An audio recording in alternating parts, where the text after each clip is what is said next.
Bonjour à tous, bienvenue dans ce nouvel épisode du Panier. J'ai l'immense plaisir de recevoir Francis Barrel, que vous connaissez bien si vous êtes des fidèles auditeurs du Panier, parce que vous l'avez déjà entendu à quelques reprises. Salut Francis, ça va? Salut Laurent, ça va et toi? Bah écoute, ça va incroyablement bien.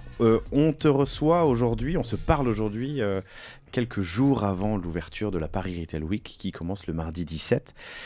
Si vous écoutez l'épisode ce week-end en courant, eh ben c'est ce mardi. Paris Retail Week, on aura l'occasion de vous revoir lors d'un atelier, un workshop PME, pardon, un workshop SMBs, mais un atelier PME que vous animez avec PrestaShop. Voilà, ce sera mercredi prochain, je crois. Et donc on pourra parler de toutes nos nouveautés à destination des PME. Et notamment le PPCP, PayPal Complete Payment.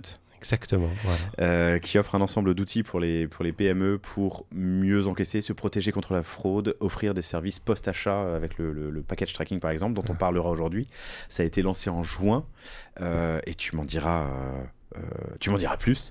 On parlera aussi d'une enquête que vous avez menée avec PayPal juste avant l'été, en mai et en juin, qui dit que les patrons sont optimistes sur l'avenir. Ce qui est rare chez les Français, mais c'est important de le noter, exactement.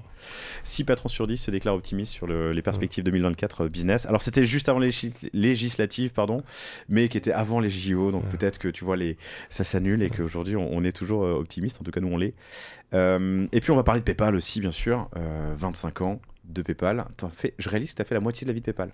Ça fait presque, voilà, exactement. Comme voilà, je suis devenu un ado PayPal. Un ado PayPal. Ouais. Bon, on va en parler. On va certainement commencer par ça. On salue aussi Karine qui est avec nous et qui nous regarde d'un regard bienveillant, qui a aussi passé 12 ans chez PayPal à peu près. Hein. Vous êtes les plus anciens en France? Non, il y en a qui ont fait presque 19 ans chez PayPal. 19 ans chez PayPal France. Sachant que ça fait à peine 20 ans que PayPal existe en France. Donc, qui a été l'un des premiers marchés ou pas? L'un des 3e ou 4e après US, Allemagne, Angleterre, oui, tout à fait. Pour dresser le tableau, alors aujourd'hui c'est 15 millions d'utilisateurs actifs en France, vous êtes présent dans 200 marchés et ça se lance en 98. Pourquoi? Alors pourquoi? Au départ, PayPal, c'était payer un ami, PayPal. Et en fait, l'idée, c'était de faire du P2P. Alors à l'époque, entre des palmes pilotes par infrarouge. Et en fait, on peut se marrer parce qu'effectivement, qui se souvient des palmes pilotes aujourd'hui? Mais c'est juste qu'ils se sont trompés de form factor, de hardware. Mais finalement, ils avaient raison de dire que chacun aurait dans sa poche un outil pour faire de l'envoi d'argent entre particuliers. Et donc, c'était pas un palm pilote, c'était un smartphone, mais ils étaient pas loin. Et ils se sont dit, ce serait pas mal aussi de le faire à distance, parce que les gens seront pas nécessairement face à face pour le faire en infrarouge. C'est pour ça qu'ils avaient créé un petit site internet à côté où les gens pouvaient s'envoyer de l'argent. Alors au départ avec une adresse email et puis après avec un numéro de mobile. Et en fait, l'idée, encore une fois, c'était de faciliter les envois d'argent, donc de pouvoir payer les amis. Et c'est devenu viral grâce à eBay, puisque les équipes fondatrices de PayPal... Qui se lancent à peu près dans les mêmes eaux. Hein. Alors, eBay, en 95, c'est l'un des tout premiers sites internet, là, vraiment précurseur. La même année qu'Amazon, ça qui est intéressant, c'était les 2 grands sites commerciaux des années 90. Et en fait, les équipes de PayPal ont cherché un endroit où ils avaient besoin et d'acheteurs et de vendeurs. Et à l'époque, eBay était la seule marketplace, encore aujourd'hui, une place de marché, où les acheteurs pouvaient être vendeurs et vice-versa. Alors ce qui est intéressant, c'est que la plupart des vendeurs, c'était des PME ou des individus qui n'avaient pas nécessairement les moyens d'aller voir leur banque pour récupérer des outils pour encaisser les paiements. Et c'est là où PayPal est devenu la solution principale pour encaisser les paiements. Et c'était tellement important pour ces vendeurs qu'ils affichaient le logo disant on accepte PayPal. Et les acheteurs... un facilitateur de confiance, en fait, exactement. Supprimer les frictions, créer de la confiance, supprimer les délais aussi bien pour accepter les paiements que pour pouvoir recevoir ces paiements aussi. Et c'est devenu viral puisque très rapidement, il y a eu des millions d'acheteurs et de vendeurs qui se retrouvaient sur cette place de marché et puis bientôt sur d'autres sites internet pour pouvoir échanger des transactions. Alors je sais pas comment c'était aux États-Unis, mais en France, il fallait quelques semaines, quelques mois parfois pour avoir un contrat de VAD avec sa banque et pouvoir avoir des paiements. Encaisser des paiements, je veux dire, c'était pareil aux États-Unis, non? Il fallait plusieurs mois pour avoir un compte pro. Alors pour ceux qui savent pas, VAD c'est vente à distance, je suis sûr que tous tes auditeurs le savent. Mais c'est vrai que, alors moi j'aime bien rappeler aussi la Redoute qui est est quand même l'une des grandes dames de la vente à distance, mais à l'époque c'était par catalogue et par téléphone puisqu'il fallait appeler. Mais tu as raison en fait de le dire qu'au début des années 90, même si la France était un précurseur dans la vente à distance puisqu'il y avait le Minitel aussi, mais tout se faisait sur sa facture téléphonique à l'époque et après un peu par carte bancaire. Mais quand on était une entreprise, que ce soit en France ou aux États-Unis, pour pouvoir accepter des paiements, il fallait aller voir son banquier, lui dire monsieur le banquier, je veux me lancer dans l'e-commerce. Le banquier répondait l'e-commerce a de l'avenir, mais il faut 6 mois, il faut remplir une dizaine de documents et puis il faut parfois même mettre de l'argent dans un compte en banque bloqué, c'est ce qu'on appelle des réserves, puisque si jamais la société fait faillite ou ne livre pas les colis, il fallait que la banque puisse récupérer l'argent sur ce compte bancaire. Enfin, c'était une galère, on peut le dire, gigantesque pour ces PME. Alors évidemment, pour les grandes entreprises, c'était pas le cas, mais pour les PME qui voulaient se lancer, être dynamiques, agiles et bondir sur cette croissance du e-commerce, être les premiers, les pionniers, c'était une énorme galère. Et PayPal a révolutionné ça, puisqu'en quelques secondes, en créant un compte PayPal, les gens pouvaient recevoir de l'argent, puisque nous, on a ce qu'on appelle un onboarding progressif. Donc, une PME, un auto-entrepreneur, un individu peut recevoir des paiements pratiquement tout de suite en créant son compte PayPal et les encaisser. Le paiement, quand un consommateur paye la PME ou l'auto-entrepreneur, c'est instantané. Ça arrive tout de suite sur le compte PayPal. Et après, nous, on fait des contrôles au fur et à mesure de la vie de la PME pour vérifier que, évidemment, il n'y a pas de suspicion, de comportement louche. Mais encore une fois, c'est cette rapidité d'encaissement qui était révolutionnaire. Et même encore aujourd'hui, quand on va voir sa banque, quand on va voir ce qu'on appelle un PSP, un prestataire de services de paiement, ça peut prendre du temps. Alors qu'avec PayPal, c'est quasi instantané. Le monde a changé, c'est le cas de le dire, c'est la préhistoire. Mais même il y a 12 ans, quand vous êtes arrivé chez PayPal, c'était la préhistoire. Enfin, la préhistoire, c'était en tout cas de grands changements depuis. Surtout d'un point de vue administratif et légal, juridique. Comment est-ce que PayPal a suivi ces époques? J'imagine qu'aujourd'hui, il faut des validations, Alors, en fait, nous, on a 2 types de validation. On essaie d'en avoir les toutes premières, silencieuses. Donc, en fait, quand la personne crée son profil de vendeur PayPal, elle doit mettre des informations. Parce que la beauté du e-commerce, du vendeur, c'est qu'il doit être trouvable. S'il est caché, c'est qu'il y a un problème. Alors évidemment, vous avez des vendeurs qui n'ont pas de site internet puisqu'ils peuvent vendre sur des marketplaces. Et donc dans ce cas-là, ils n'ont pas d'URL dédié. Mais la plupart restent quand même avec des URL. Et si on n'arrive pas à les trouver, donc on a des contrôles automatiques. Et dans ce cas-là, en fait, on va poser la question aux vendeurs pour qu'ils puissent confirmer quels sont les produits qu'ils vendent. Et vous avez évidemment 2 types de produits. Vous avez les produits physiques et les produits digitaux. Donc les produits physiques, on va faire un contrôle parce que s'il vend un sac d'une belle marque de luxe pour 100 €, c'est qu'a priori il s'agit d'un faux. Et s'il vend un produit digital pour 10 000 €, c'est qu'il s'agit soit une belle licence d'un logiciel développé par un japonais obscur, mais qui est vraiment très très spécifique, soit en fait c'est qu'il s'agit peut-être de fraude, de blanchiment d'argent. Et donc ça, c'est ce qu'on va vérifier. Donc ça, c'est plus des contrôles silencieux, mais c'est des contrôles qui sont plus visibles et par le e-commerçant et peut-être parfois par le consommateur aussi. Francis fait référence à notre... on a un petit outil, une petite application dans la salle d'enregistrement d'Orsomédia qui est développée par un japonais qui est le seul à faire cette application, mais qui nous sert vachement bien parce qu'elle fait le montage automatique des bandes lorsqu'on enregistre. Ça, c'est le cadre, on va dire, légal. Il y a aussi la sécurité qui a énormément changé en l'espace de 20 ans. C'est pour garantir à la fois aux payeurs, aux payés, un maximum de sécurité. Alors, ça a changé finalement pas tant que ça. C'est-à-dire qu'en fait, on parle beaucoup d'intelligence artificielle aujourd'hui, depuis 1 an et demi avec ChatGPT. Mais nous, on utilise l'intelligence artificielle depuis plus d'une dizaine d'années pour améliorer nos algorithmes de fraude constamment. Et donc aujourd'hui, on parle de Gen AI, donc l'intelligence artificielle générative, donc plus sur le langage. Mais nous, on avait de l'intelligence artificielle déjà pour ces algorithmes de fraude. Et en fait, on a 3 contrôles très importants. Donc, quand le consommateur ou le vendeur crée son compte PayPal, on va vérifier s'il n'est pas sur des listes d'interdiction. Le deuxième contrôle, c'est quand le consommateur va rajouter son moyen de paiement. Donc là, on va vérifier si ce moyen de paiement n'a pas été déclaré comme volé, s'il n'y a pas un risque de fraude pareil sur le moyen de paiement. Et le dernier élément, c'est au moment de la transaction.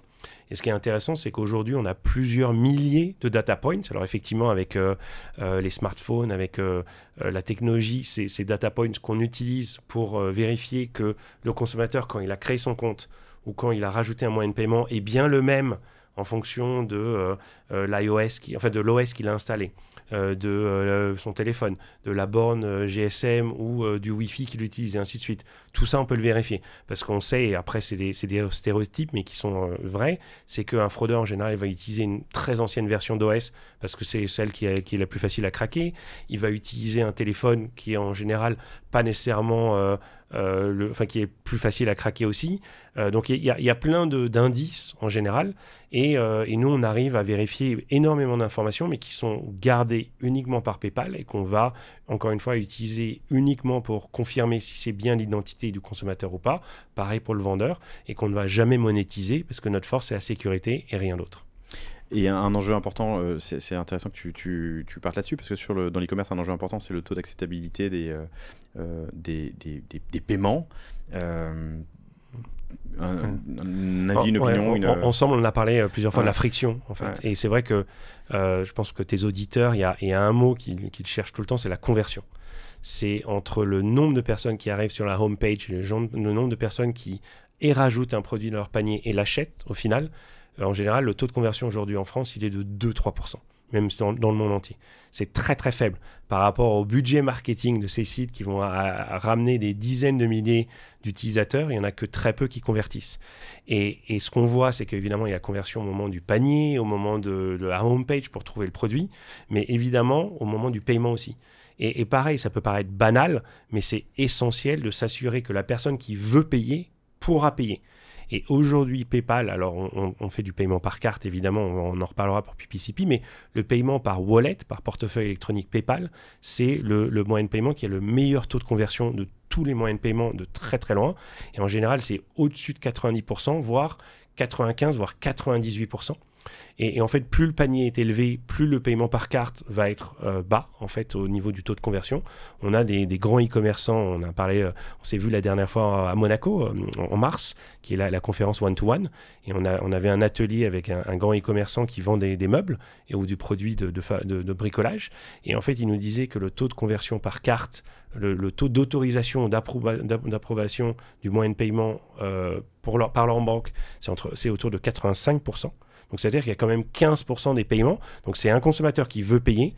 Et dans 15% des cas, il ne va pas y arriver. Le paiement échoue pour une raison ou pour une autre. Ça peut être du côté de la banque, ça peut être du côté du site internet. Il y a plein de raisons différentes. Avec PayPal, il disait que c'était 97%. Donc 12 points en plus. Donc c'est-à-dire qu'en fait, il n'y a que 3% des consommateurs avec PayPal qui n'y arrivent pas. Et ça, évidemment, c'est encore une fois notre système de risque. On ne peut pas laisser passer tous les paiements. Parce que juste pour conclure sur ta question, le plus difficile, c'est de trouver l'équilibre qui est parfait et en même temps instable entre sécurité et facilité. Quand c'est trop facile, c'est pas assez sécurisé. Quand c'est trop sécurisé, c'est pas assez facile. Et donc vraiment, la conversion, le maximal, et la friction invisible ou nulle, c'est quand on a trouvé cet équilibre parfait. Merci, très clair.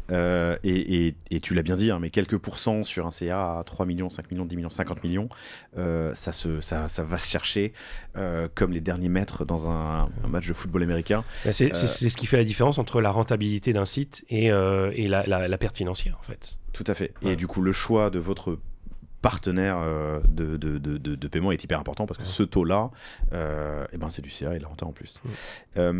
Alors, dans PayPal, on peut faire énormément de choses, mais on peut toujours payer, c'est assez incroyable. Moi, je te racontais ça la semaine dernière quand on a préparé l'épisode, que j'ai payé des artisans via PayPal, parce que c'était plus simple, ils étaient à distance, c'était immédiat. Il y a toujours ce cœur ou cette volonté d'aller servir l'auto-entrepreneur, l'artisan, les PME. Alors, il y a d'un côté, comme tu disais, le paiement à distance, donc un P2P classique, que ce soit entre amis ou pour des biens et des services. Et après, il y a tous les paiements vraiment commerciaux via des sites internet. Et là, effectivement, c'est là où on s'étend de plus en plus, parce qu'il y a le paiement, encore une fois, par le portefeuille électronique, le wallet PayPal, qui est la grande marque quand les gens pensent à PayPal. Mais on s'était dit qu'il y a de plus en plus de sites internet qui nous demandent, à nous, de faire aussi du paiement par carte. Et c'est là où c'est intéressant parce que quand les consommateurs payent par PayPal, ils choisissent volontairement PayPal puisqu'ils font confiance à la marque et donc ils vont cliquer sur le bouton payer avec PayPal. Mais il y a des consommateurs, surtout en France, entre 80 et 85%, qui veulent toujours payer avec leur carte bancaire. Et donc les sites internet voulaient avoir une solution clé en main 2 en 1, on va dire, mais nous, on a plus que 2, qui permettaient de faire et le paiement par wallet PayPal, et le paiement par carte, et plein d'autres choses. Et c'est donc pour ça qu'on a créé PPCP. Alors c'est vrai que les gens pourraient se dire on arrive un petit peu en retard, mais encore une fois, on a une marque tellement forte que les consommateurs choisissent volontairement qu'on s'était dit on n'a pas vraiment besoin de proposer d'autres choses. Mais les PME ont des budgets limités pour les développements techniques, ont pas le temps d'aller voir des agences, n'ont pas le temps d'embaucher des devs. Et le fait de pouvoir avoir une solution qui propose donc 1, le paiement PayPal, 2, le paiement par carte, 3, le paiement par wallet, donc Apple Pay, Google Pay et peut-être un jour d'autres wallets. Et c'est intéressant, on pourra y revenir, en fait, qu'on propose des solutions un peu concurrentes de PayPal. 4, un outil de fraude dédié pour pouvoir, encore une fois, maximiser, comme on disait, le taux de conversion. Et 5, le suivi du colis, donc le package tracking, mais le suivi du colis en français, qui permet de gérer pour le consommateur le suivi du colis et pour le e-commerçant les fraudes liées à la livraison qui sont malheureusement de plus en plus importantes. Et c'est pour ça que c'est intéressant de se dire mais pourquoi la logistique, pourquoi le suivi du colis alors que PayPal et le paiement?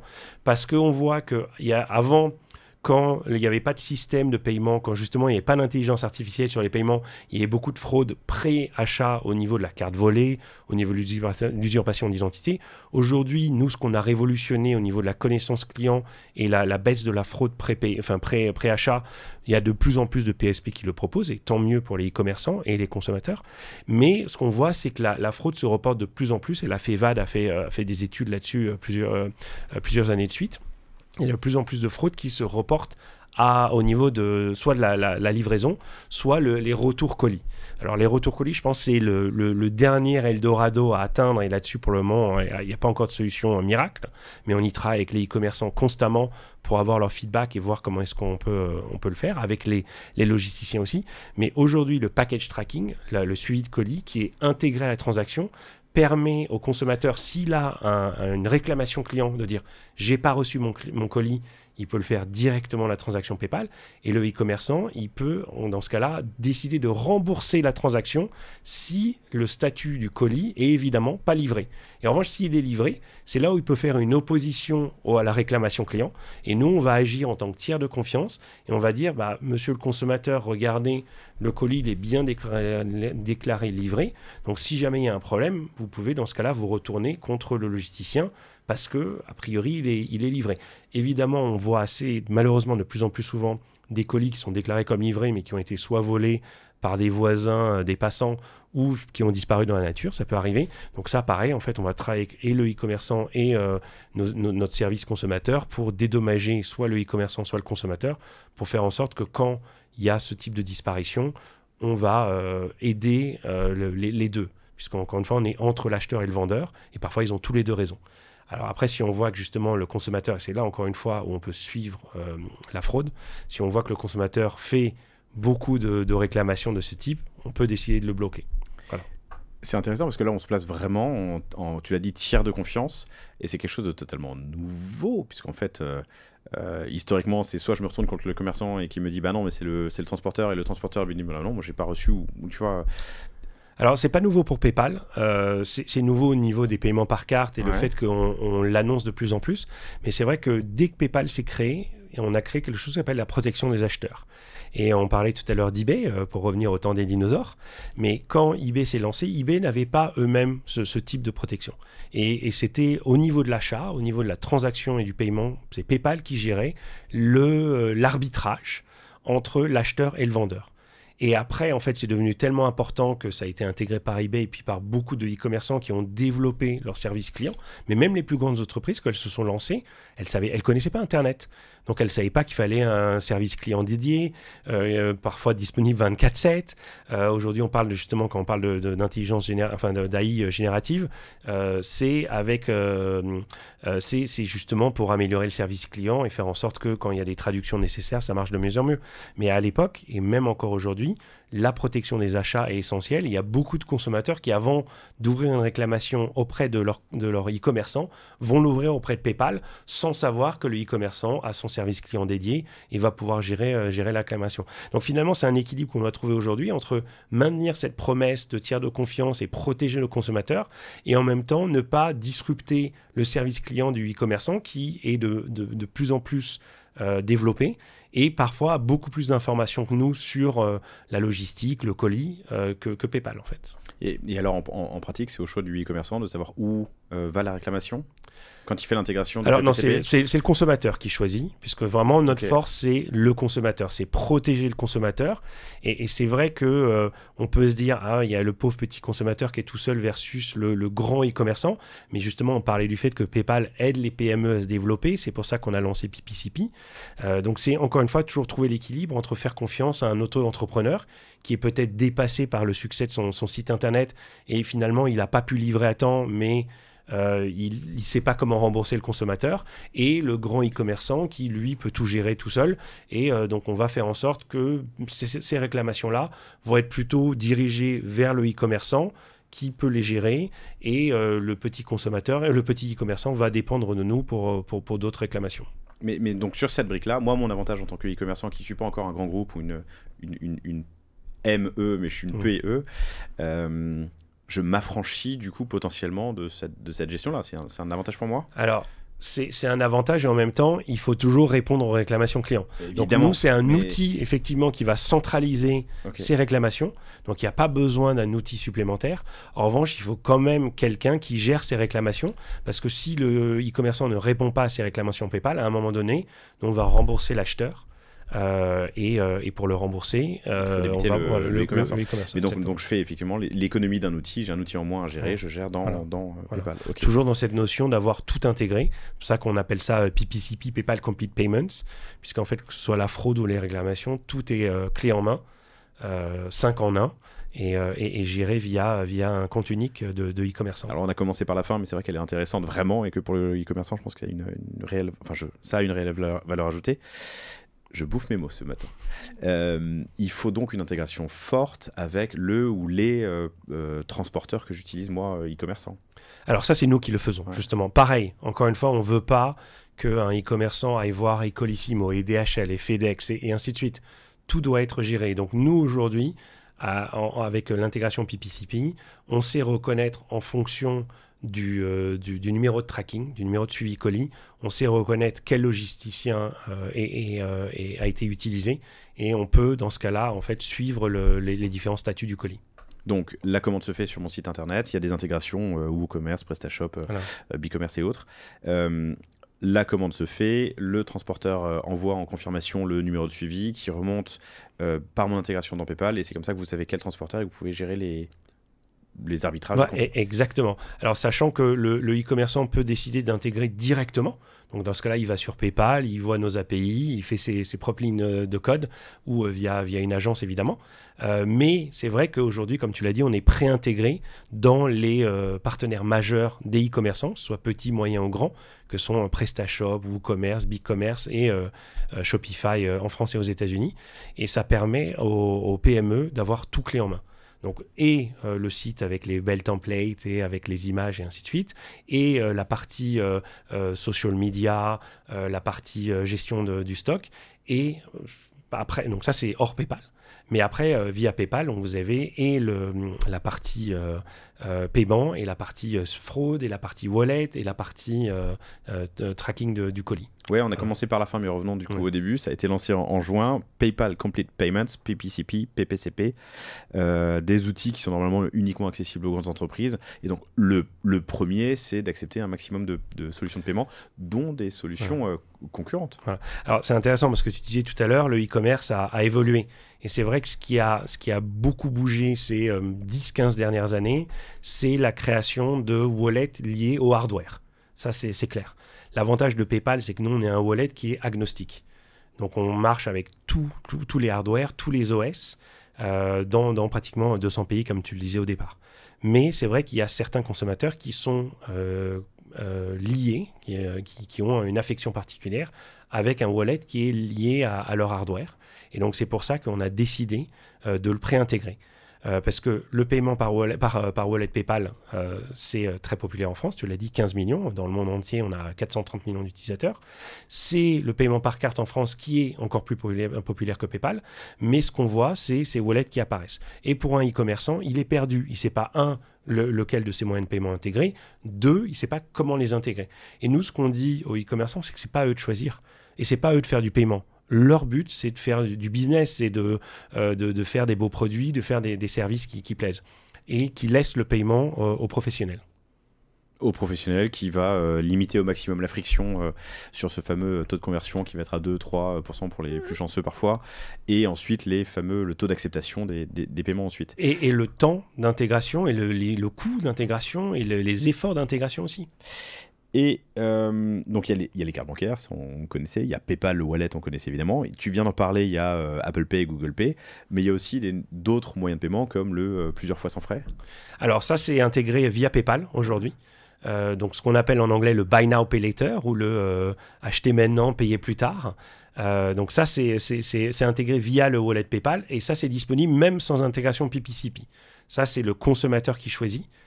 Et c'est lui qui, quand il est sur son wallet PayPal, quand il est en train de confirmer l'achat, il peut dire s'il veut payer en une seule fois ou s'il veut payer en 4 fois. Et c'est du 4 fois sans frais, donc il n'y a pas de pénalité de retard, il n'y a pas de taux d'intérêt. Donc c'est effectivement tout intéressant pour le consommateur de pouvoir mieux gérer son budget et étaler le paiement sur 90 jours. Et de faire une seule intégration qui intègre toutes ces options. Et la dernière dont on n'a pas parlé, c'est la protection contre les fraudes et les oppositions. Alors donc ça, on en a parlé un petit peu par rapport à cet équilibre entre sécurité et facilité. Et donc ça, c'est dans le dashboard ou le back-office du e-commerçant via son compte PayPal. Il peut avoir plein d'informations différentes, encore une fois, pour gérer la fraude sur les transactions et aussi pour gérer les réclamations clients. Ok, compris. Il y a des partenariats stratégiques intéressants, je l'ai dit, il y a PrestaShop, il y a WooCommerce, il y a BigCommerce, qui permettent une intégration facile, hors développeur, hors agence le cas échéant. Tu peux m'en dire un peu plus ? Comme on l'a dit tout à l'heure, pour les PME, non seulement sont des services qui jusqu'à présent n'étaient pas accessibles, par rapport à la taille, par rapport au coût de développement, par rapport au temps de développement. Mais en plus, la plupart de ces PME vont aujourd'hui vers ces plateformes tout intégrées qui leur permettent d'utiliser, comme je disais, des outils de médias sociaux, des templates tout prêtes. Et encore une fois, ce qu'on sait, c'est pour ça que tu l'as dit tout à l'heure, on fait un atelier avec PrestaShop qui est notre partenaire historique, avec lequel on travaille depuis des années. Le but, c'est d'être là où les e-commerçants ou les auto-entrepreneurs ou les entrepreneurs vont se lancer. Donc aujourd'hui, il n'y a aucun entrepreneur qui se dit je vais créer un site internet from scratch et je vais développer toutes mes pages tout seul. Ils vont directement là où les agences ou les outils sont disponibles et on le voit en France, c'est PrestaShop, c'est l'une des solutions les plus populaires. Shopify se développe aussi, on a des Wix, on a des WooCommerce, on a des BigCommerce. Donc c'est de plus en plus de solutions qui intègrent tout. Et c'est vrai que c'est pratique pour ces e-commerçants parce qu'ils n'ont pas à chercher des outils à part. C'est des modules. Ils ont sur une seule même plateforme des modules différents. Et encore une fois, c'était l'idée de PPCP, c'est d'avoir un module paiement qui intègre le plus d'éléments possibles et disponible dans ces solutions de développement de sites internet. Je pense qu'il y a une belle preuve de légitimité aussi et de validité de l'outil. S'il en fallait encore, c'est l'intégration Shopify Pay. Alors, le partenariat, le Shopify Pay, mais tu peux en parler mieux que moi. Voilà, ce qui est intéressant, c'est que Shopify avait décidé de se lancer dans le paiement avec une solution en marque blanche qui intégrait et le paiement par carte et d'autres moyens de paiement. Et PayPal en France a été le premier partenaire dans le monde finalement pour Shopify, puisque Shopify Pay aujourd'hui en France et depuis quelques jours en partie aux États-Unis aussi, est une solution développée par PayPal pour Shopify qui intègre le paiement par carte et le paiement par PayPal. Donc pour le moment, c'est uniquement ces deux solutions-là. Donc c'est un petit peu moins, je dirais, développé que PPCP, mais encore une fois, ça permet aux e-commerçants d'avoir plusieurs solutions clés en main. C'est vrai que quand on regarde par exemple notre partenaire historique PrestaShop, puisque lui, il a intégré PPCP, donc il a et PayPal et le paiement par carte, mais aussi Apple Pay et bientôt Google Pay et la tokenisation de ces moyens de paiement, donc l'enregistrement pour faire ce qu'on appelle du one-click. Donc c'est fidéliser le consommateur puisque quand il revient, il ne doit pas enregistrer à nouveau ses moyens de paiement, mais il est reconnu et il a juste appuyé sur un bouton, le one-click, qui est encore une fois une solution qui la plupart du temps est plutôt adoptée par les très grands sites internet, mais là les PME qui passent par... Accessible pour le commun des mortels via PPCP. Ouais, PPCP et donc les solutions de type PrestaShop et autres. Ok, via l'intégration. Et en fait, encore une fois, c'est vrai que les consommateurs, quand ils vont payer par carte, ils payeront par une solution en marque blanche PayPal. Et quand ils payeront via le wallet PayPal, ils payeront par une solution qui est là, non marque blanche, mais vraiment brandée PayPal. Je l'ai dit, hein, on pouvait payer. Je me demande quel âge a mon compte. Je vais regarder ça. Je n'ai pas regardé, mais je pense qu'il a, à mon avis, une vingtaine d'années. Depuis 25 ans, on peut payer avec un email un copain, un PAL ou un artisan ou une PME. On peut toujours aujourd'hui, mais l'ensemble des options offertes par PayPal a incroyablement changé et évolué. Je voulais aussi faire, alors c'est pas PPCP, mais un lien avec le monde physique. Vous avez racheté Zettle, si je dis pas de bêtises, tout à fait. qui permet d'encaisser par carte bleue dans le monde physique. Zettle, qui était l'une des plus belles fintech mondiales et la plus grande européenne à un moment donné. Donc effectivement, on les a rachetés parce qu'ils proposent aujourd'hui, toujours, même plusieurs années après, le meilleur TPE, donc terminal de paiement électronique. En anglais, on parle de POS. Le TPE, le plus développé, le plus facile, le plus agile. Et en fait, l'objectif, encore une fois, c'est de permettre aux commerçants, donc cette fois-ci pas les e-commerçants, mais aux commerçants, que ce soit les plombiers, les électriciens quand ils font des interventions à domicile, les restaurateurs, les food trucks, les petits restaurants, de pouvoir encaisser les paiements dans le monde physique. Et d'ici quelques mois, on l'espère, de pouvoir proposer et le paiement par Internet et le paiement par Zettle, tout ça avec un seul compte PayPal intégré. Donc je suis devant mon artisan qui vient de me déboucher mon évier. Ouais. Je peux le payer par Zettle aujourd'hui en CB ou en sans contact, et demain via mon compte PayPal. Alors demain, en fait, justement, l'idée, c'est que s'il n'a pas son TPE ou que pour une raison ou pour une autre, vous préférez le client préfère payer par PayPal, qu'il puisse envoyer un petit texto avec un lien sécurisé ou via WhatsApp. Et pareil, l'artisan n'aura pas besoin d'avoir un site internet dédié. Il aura juste une page PayPal sécurisée qui est associée à son compte PayPal, et en cliquant sur ce lien, il pourra le régler en face à face mais à distance. C'est la beauté des liens sécurisés envoyés par SMS. En face à face mais à distance. Ouais. Et on en a aussi un peu parlé lors du dernier épisode, mais c'est intéressant de le rappeler. Et il y a PayPal Financement. Voilà, exactement. PayPal Financement Pro. Parce qu'effectivement, on en a parlé. Enfin, donc tu as le Buy Now Pay Later qui est vraiment pour le consommateur. Donc ça, c'est du paiement en 4 fois sans frais sur 90 jours. Et on a cherché la solution pour les TPE, pour les PME, de financement. Et en anglais, on appelle ça du working capital. Pourquoi ? Parce qu'en fait, PayPal Financement Pro, c'est de permettre aux PME qui travaillent avec PayPal depuis plus de 3 mois de pouvoir financer leur croissance. Donc d'avoir du working capital, d'avoir du capital pour travailler. Et, du BFR presque. Voilà, exactement. Et en fait, l'idée, c'est que le e-commerçant, quand il fait sa demande, il peut avoir la réponse en quelques secondes, et en quelques minutes à peine, il aura les fonds sur son compte PayPal pour faire ce qu'il veut. Donc, acheter des AdWords ou de la pub sur Facebook, embaucher, acheter du stock, se développer à l'international, vraiment ce qu'il veut. L'important, évidemment, c'est qu'il travaille avec nous depuis plus de 3 mois et qu'on ait assez d'historique pour pouvoir lui faire l'offre. Et il pourra décider, dans ce cas-là, quel sera le pourcentage de son chiffre d'affaires PayPal qui sera ponctionné pour rembourser la transaction, enfin le prêt. Et l'avantage, encore une fois, c'est qu'il n'y a pas de taux d'intérêt. C'est le e-commerçant qui décide quel pourcentage de son chiffre d'affaires sera ponctionné à chaque transaction. Mais c'est à 0%? Alors, il y a des frais de dossier, ouais. Mais ces frais de dossier sont calculés en fonction de la rapidité de remboursement du prêt. Et l'avantage, encore une fois, c'est que si les taux d'intérêt montent, il n'y a pas de coût en plus. Et en plus, encore une fois, si le chiffre d'affaires baisse, le pourcentage sera le même. Oui, c'est un pourcentage du chiffre d'affaires PayPal voilà, qui est... Voilà, exactement. Okay. Donc, c'est quelque chose qui a très, très bien marché dès le lancement et qui encore aujourd'hui, on voit de plus en plus de PME qui l'ont utilisé une première fois, reviennent parce qu'en fait, elles voient que ça leur permet vraiment de financer une belle croissance. Hyper intéressant. Quels sont les montants Alors, c'est de 3 à 140 000 euros, donc 3 000 euros à 140 000 euros, et, 120 000 euros et, pour le premier prêt, et 140 ou 150 000 euros pour le deuxième prêt. Ok, c'est hyper intéressant comme solution de financement. Pensez-y, chers amis. Formidable. On enregistre dans le cadre de la Paris Retail Week, donc je l'ai dit, il y aura qui se tient à partir de mardi prochain. Mais si vous l'écoutez après, c'était du mardi 17 au mardi 19 septembre à Paris. L'un des thèmes, c'est justement les nouveaux paiements, les nouveaux moyens de paiement. Et donc il y a cet atelier que vous organisez avec votre partenaire historique PrestaShop. Pourquoi la Paris Retail Week ? parce que c'est le paradis pour les PME. Alors, on a parlé un petit peu tout à l'heure de Monaco, du Monaco One-to-One, qui est le paradis pour les grands comptes, on va dire, les grandes entreprises. Et le pendant, c'est vraiment la Paris Retail Week. C'est là où toutes les PME vont pouvoir aller faire un peu leur shopping de toutes les solutions disponibles.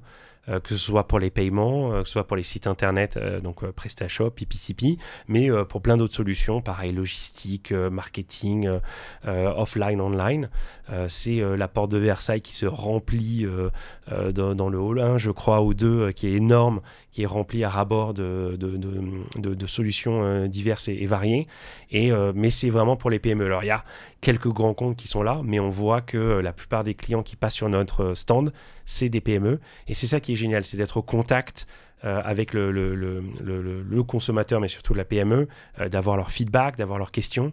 C'est vrai que c'est bien d'avoir LinkedIn, parce qu'en général, c'est comme ça que beaucoup de petits commerçants me contactent avec des questions sur PayPal. Mais de les voir dans le monde physique, de les rencontrer, de leur serrer la main et de leur répondre à leurs questions, c'est génial. Donc il y aura ce workshop, cet atelier. Vous serez aussi là sur le stand. Si, chers auditrices, chers auditeurs, vous voulez croiser les équipes, vous y serez tous les deux? Alors, c'est 3 jours, donc on va alterner. En fait, on aura plein de gens. Je pense que j'y serai mercredi au moins et peut-être jeudi aussi. Bon, si vous voulez essayer de croiser Karine et Francis, mercredi et peut-être jeudi, sur le stand de PayPal à la Paris Retail Week. Je t'ai pas posé la question, mais j'aurais peut-être dû. L'intégration PPCP, donc il y a les modules qui sont disponibles sur les plateformes, et sinon il y a quelque chose à faire. Il y a le site de PayPal, encore une fois, avec des API. Aujourd'hui, on a un site spécial développeur, parce que c'est vrai que si les gens veulent se lancer dans l'intégration de manière indépendante, sont en général des développeurs. Donc on a un site dédié où on appelle ça une sandbox, un bac à sable. Ça, c'est l'un de mes noms préférés en tech, pour que les gens puissent tester les API PayPal avec de l'argent virtuel pour voir si ça marche, et après ils passent en production, tu vois, donc ça c'est assez sympa. Et n'importe qui peut l'intégrer?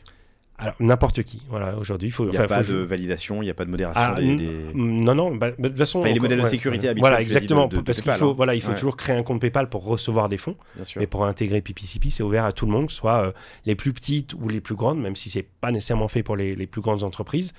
Si une entreprise se lance dans Internet, même si elle est très très grande offline, mais qu'online, elle n'a pas nécessairement un grand site Internet, ça pourrait être une très bonne solution pour elle aussi, puisque aujourd'hui, il y a peu de grands PSP qui proposent autant de services préintégrés, comme on l'a dit, avec PayPal, la carte, les wallets Apple Pay ou Google Pay, la tokenisation, le suivi des colis, la gestion de la fraude. Ça, c'est pas donné à tout le monde. C'est pour ça que le paiement, c'est une affaire d'experts. Donc, on est disponible pour tout le monde, comme tu le disais. C'est intéressant, quand on préparait cet épisode la semaine dernière, tu me disais qu'il y a eu une époque où c'était la course au grand compte et que, pas forcément vous, mais que les acteurs du monde du e-commerce voulaient les logos LVMH, Richemont, j'en sais rien. Tu vois. Et qu'en fait, ce qui est intéressant, c'est 3 millions, je crois, en France de PME. Je ne vais pas dire de bêtises. Alors, je crois qu'il y a 4 millions d'entreprises. Ouais. Et effectivement, tu dois avoir des grandes entreprises, des TPE, enfin des TPI, pardon, et après des PME. Donc, effectivement, entre 3 et 4 millions, tout à fait. Et ça m'a rappelé un truc que tu disais, Thibaut Elzière, qui est le fondateur d'un incubateur, d'un accélérateur, un startup studio, voilà, pardon, eFounders, qui disait qu'il ne s'adressait pas aux Fortune 500, mais aux Fortune 5000. Et en gros, c'est toutes ces milliers d'entreprises qui ont besoin des mêmes services que les grands groupes, mais dans d'autres... mais à leur échelle, on va dire. Ça fait, je l'ai dit, quelques années que tu travailles chez PayPal, tu as vu le monde changer. Il y a cette étude qui est sortie qui dit que les patrons 6 patrons sur 10 sont optimistes sur la fin quant à la croissance en 2024 et la suite. Avec un tout petit peu de hauteur et de recul sur le e-commerce, qu'est-ce que tu vois, d'où on vient, où on est, où on va? On est dans une période, on sort d'une période difficile. J'ai pas l'impression que ce sera la Bérésina, mais pas Byzance non plus l'année prochaine. T'as un avis en tech, ceux qui se disent Nostradamus en général ont tort, parce que savoir ce qui va se passer dans les 12 ou 18 mois est quasi impossible. Ce que je peux dire, c'est que c'est vrai que le e-commerce reste un canal pour beaucoup de commerçants qui sont dans le monde physique additionnel. Au tout départ, mais ce qui est fou, c'est que ça n'a pas beaucoup changé, même aujourd'hui. La plupart des commerçants se disaient je vais cannibaliser mes ventes avec le e-commerce. Ils ne réalisaient pas que les autres vont le cannibaliser si eux-mêmes n'en sont pas disponibles sur Internet. Pareil, j'ai l'un de mes meilleurs amis, Philippe Corot, le fondateur de Miracle, qui a encore du mal, encore aujourd'hui, à convaincre des grandes entreprises que la marketplace est essentielle. Elles pensent que ça suffit d'avoir ses propres produits et que quelques milliers de références suffisent, alors qu'aujourd'hui, les consommateurs vont chercher des dizaines, voire des millions de références. Donc c'est à peu près la même chose au niveau du e-commerce. C'est que c'est un moyen essentiel d'aller chercher des nouveaux consommateurs, que ce soit en France ou à l'étranger.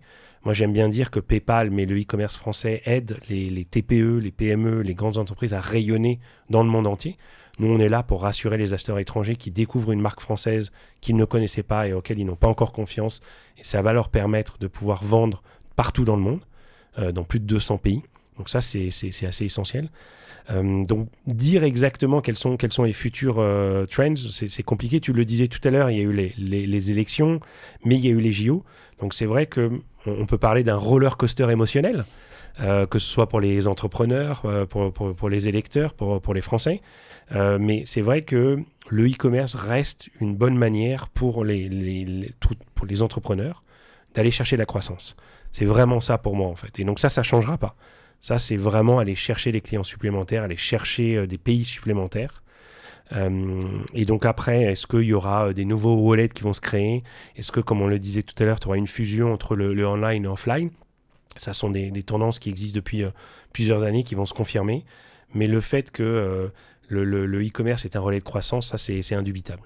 Est-ce que tu vois des... Je ne t'ai pas présenté, pardon, j'aurais dû le faire dès le début, je te prie de m'excuser. Donc tu es senior director de PayPal France. Ouais, on dit le DG PayPal France, DG en fait. PayPal Senior France, Director, ouais. c'est un peu mon titre en interne, exactement. Donc, tu es le DG de PayPal France. Ouais. Tu es à un niveau où, j'imagine, il y a des échanges avec les DG des autres pays, en Europe, aux États-Unis.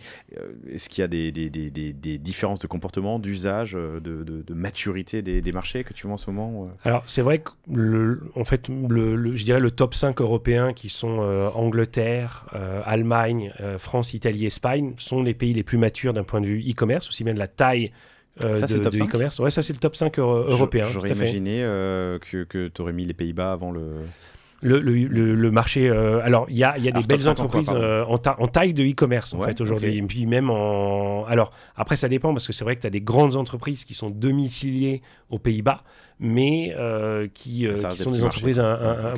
Finalement, il y a peu de dépenses par les Néerlandais, par les Hollandais, en interne, sur le marché domestique. C'est beaucoup ce qu'on appelle du cross-border, du transfrontalier. Alors qu'en fait, les 5 marchés dont j'ai parlé, européens, sont très matures d'un point de vue paiement domestique, achat domestique, mais en plus, on est très très grandes entreprises. Tu as parlé tout à l'heure de LVMH, Richemont, en Angleterre, tu as Asos, en Allemagne, tu as MediaMarkt. Enfin, il y a vraiment des très très belles entreprises européennes qui n'ont pas à rougir devant leurs confrères ou concurrents américains ou chinois et qui marchent très très fort. Et donc, effectivement, j'échange quasi quotidiennement avec mes collègues européens. Et ce qui est intéressant de voir, par exemple, c'est qu'en Allemagne, PayPal a une force vraiment très importante grâce à eBay et au lancement quelques années avant la France. Mais aussi en France, il y a eu le Minitel. Donc, les Français avaient pris l'habitude de payer par carte. En Allemagne, il n'y avait pas cet historique. Et en plus, les Allemands adorent payer soit en espèces dans le monde physique, soit par virement bancaire dans le monde digital. Or, virement bancaire est quasi impossible, même pour des sites allemands, mais impossible pour des sites non allemands. Donc, si un site voulait vendre à des Allemands ou un site allemand voulait vendre à des étrangers, PayPal est devenu la solution clé pour ce développement. En Angleterre, pareil, eBay avait une très très grande force. C'était le premier site e-commerce pendant des décennies. Donc, ça a permis à PayPal de se développer aussi de main dans la main avec eBay. Donc on voit vraiment des tendances un peu différentes. En France, on a ce magnifique site internet qui est Le Bon Coin, qui est arrivé fin des années 2000, début des années 2010, qui s'est développé, avec qui on a commencé à travailler il y a quelques jours d'ailleurs en fait. Donc ça c'est vraiment une grande révolution pour nous. C'est quelque chose qui a mis du temps à se finaliser, mais parce que justement on avait ce passé avec eBay, donc il fallait qu'on comprenne comment bien travailler ensemble. Tout à l'heure on a parlé de tiers de confiance, de gestion de la fraude. eBay, Le Bon Coin gère très très bien, donc il fallait qu'on maximise un peu comment travailler ensemble. Tu me voyais réfléchir parce que je me demandais, j'ai payé récemment, récemment, il y a quelques semaines, je me demandais quelle plateforme j'avais utilisée, mais c'était un champ CB, donc je ne sais pas ce qu'il y avait, je sais pas ce qu'il y avait derrière. Mais donc un partenariat avec Le Bon Coin. Alors il y a deux phases. La première, c'est pouvoir payer son annonce quand on prend une annonce payante. On peut le payer par carte et à présent avec PayPal. Okay. Et dans le futur, de personne à personne sur eBay avec la sécurisation des paiements, sur Le Bon Coin, avec la sécurisation, moi aussi j'ai fait un lapsus comme toi, voilà exactement, sur Le Bon Coin, avec la sécurisation de la transaction pour vérifier que le colis est bien parti, que le colis est bien arrivé, et en même temps que les fonds de l'acheteur sont bien arrivés aussi. Je reviens sur l'Europe, parce que ça nous intéresse. Je reviens sur l'Europe parce que c'est un sujet qui nous intéresse.